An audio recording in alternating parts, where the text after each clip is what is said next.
Exhilarating, pulsating, thrilling. These can be some of the words used to describe the very best action sequences. Whether it be an opening bout or a final showdown, set-piece action scenes are usually meticulously planned and executed to be as engaging as possible. But one of the best forms of action scenes is the use of the one take. While the one-take sequence is usually formed from multiple hidden cuts, the purpose of the medium is to create an engaging and fluid scene that seems like it is playing out in real time. This often makes them jaw-dropping, exhilarating, and keeping audiences hooked onto the action, feeling like it is unfolding naturally in front of them. From hand-to-hand combat in narrow corridors to snipers out in the wide open, in this video we will look at the use of the one-take action sequence and how it throws us into the action.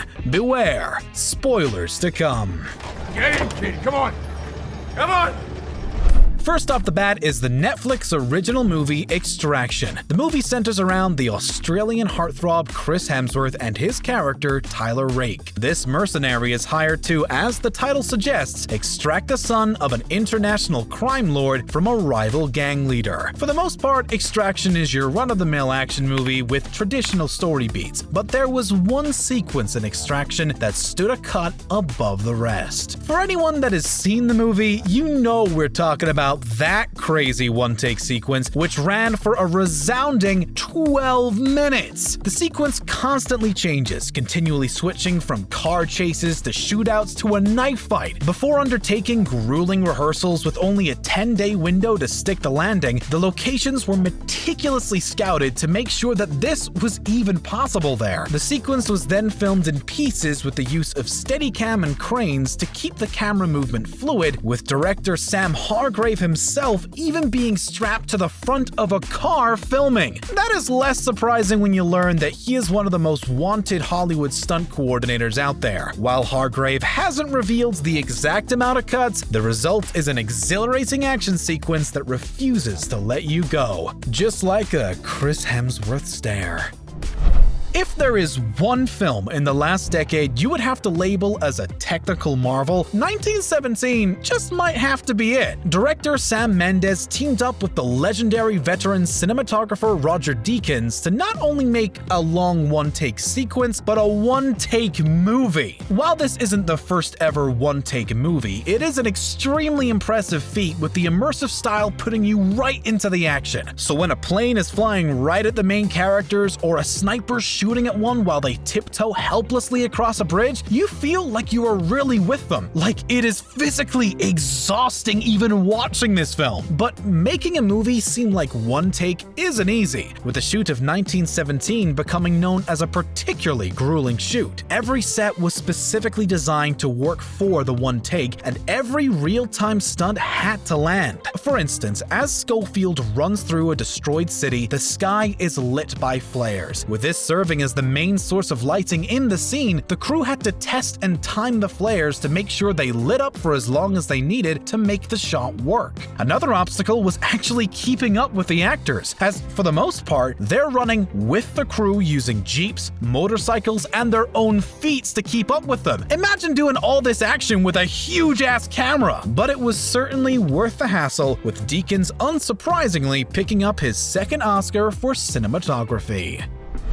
Ever since Netflix's Daredevil was released on the streaming service, it was applauded by fans and critics alike for its gritty fight sequences and realistic action, which always sought to put the devil of Hell's Kitchen in hot water. While there were tons of great pieces of action and showdowns, the primary standout for the show were the hallway sequences. The first one appears in Season 1, as Matt Murdock, dressed as the Man of Black, goes into a building to save a child, undergoing a number of brutal fistfights in a dramatic long take. The Daredevil creators, who took a massive risk of having most of the action take place off camera, used the camera like it was a character. They guided it through the set on a track in the ceiling. While the sequence was a smash hit, the Daredevil crew weren't just content with leaving it there and upped the ante with similar sequences in Season 2 and 3. The one in Season 2 being particularly troublesome, as while the Season 1 long take was on a track, the one in Season 2 was shot on location. This came with its limitations, and the crew were forced to hand off the camera to one another like a hot potato.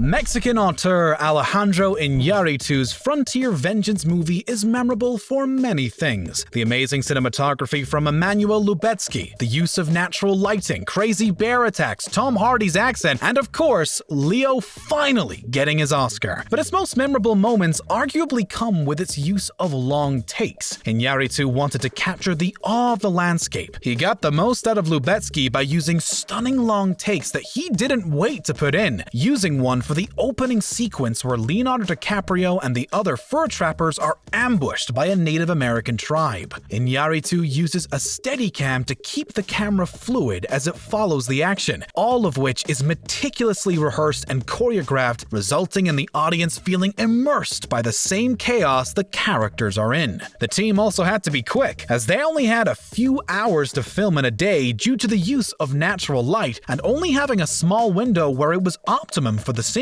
The sequence encapsulates all the craziness and brutality that is yet to come.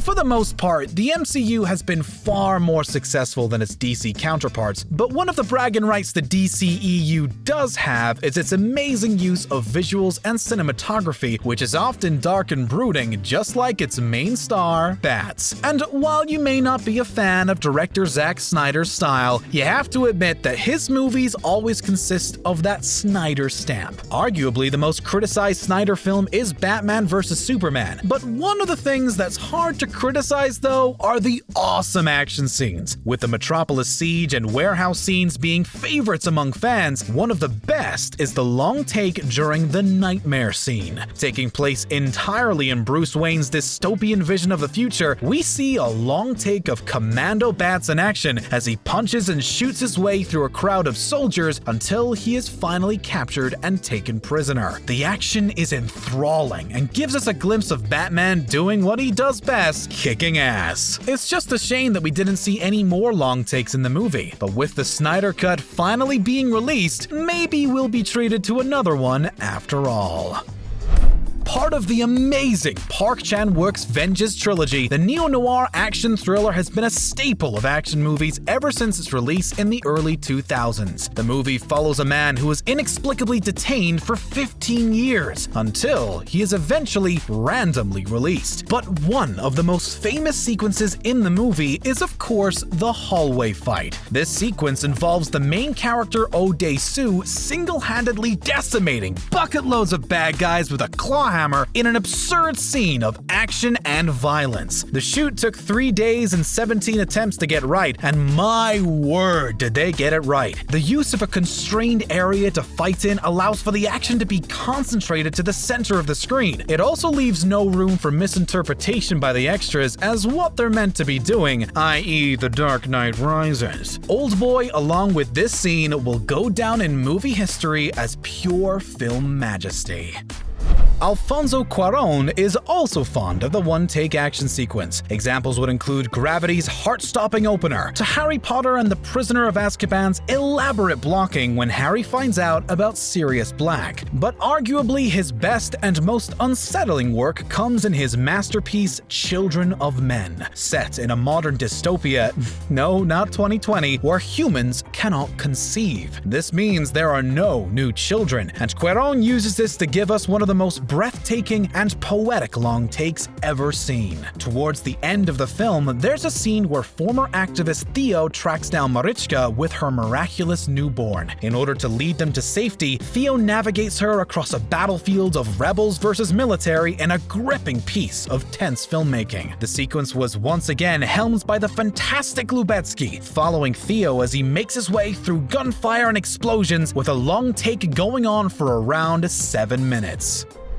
Directing a prequel or a sequel can be one of the hardest tasks in the world, with fan expectations usually being very high. But thankfully, Ryan Coogler hit the nail on the head with Creed, a sequel to the Rocky series. Creed has many moments that really pack a punch, but probably the most notable is Creed's first fight with Leo Sperino, with Coogler adopting the one-take method. The sequence throws you right into the ring as the duo duke it out, with actor Michael B. Jordan actually learning to box for the scene. With the use of Steadicam, we get in close and personal with the characters in a sequence that lasts 5 minutes, draining us as we see the endurance and brutality that goes into the sport. The take took 13 attempts to get right, with the finished product being a testament to Hollywood filmmaking. The 6th season of Game of Thrones was easily one of its best. With a budget and production size as big as any Hollywood blockbuster, Game of Thrones had the capability to do almost everything, and that culminated in one of the best battle scenes of all time, the Battle of the Bastards. As Jon Snow and Ramsay Bolton squared off for the future of Winterfell in the Bastard Bowl, the stakes were high, and with Game of Thrones not shying away from killing off your favorite character, fans were left tense as they watched the fate of Jon Snow play out. This is epitomized in a 1-minute long take of Jon Snow in battle, immersed with the character in this absolute madness, slashing and dodging as he goes. Crew working on the scene said the field location turned into a bog 9 inches deep with mud by the end of the shoot. Taking 25 weeks to film everything in the Battle of the Bastards, it really was, as Kit Harington described it, a long slog. The scene throws you into the action and has you on the edge of your seat the entire time. It was a lot of furiously hard work, but the end result shows the madness of medieval warfare and Game of Thrones at its brutal best. Game of Thrones isn't the only HBO show with an amazing track and shot. In season 1 of the critically acclaimed True Detective, Cary Fukunaga shocked us all with a resounding 6-minute long take, making it one of the longest on television ever. The scene in question is when Matthew McConaughey's character Russ Cole raids the projects. Fukunaga had to use every department to make this sequence possible, with helicopters coming into view and actors hopping fences. The unbroken sequence is breathtaking, with the crew having to rehearse and block out the sequence to incredible detail. The sequence took 7 takes to land, with different types of cameras being used, the action even being recorded on a cell phone at some points. Fukunaga said that he wanted to put the audience in danger with Cole, and it is easy to feel it, with the take being one of the most suspenseful in TV history. Go! What was your favorite one-take sequence? Which was the most mind-blowing? Do you prefer the one-take or quick cuts? Let us know your thoughts in the comments section below. And be sure to subscribe to the channel for more awesome content.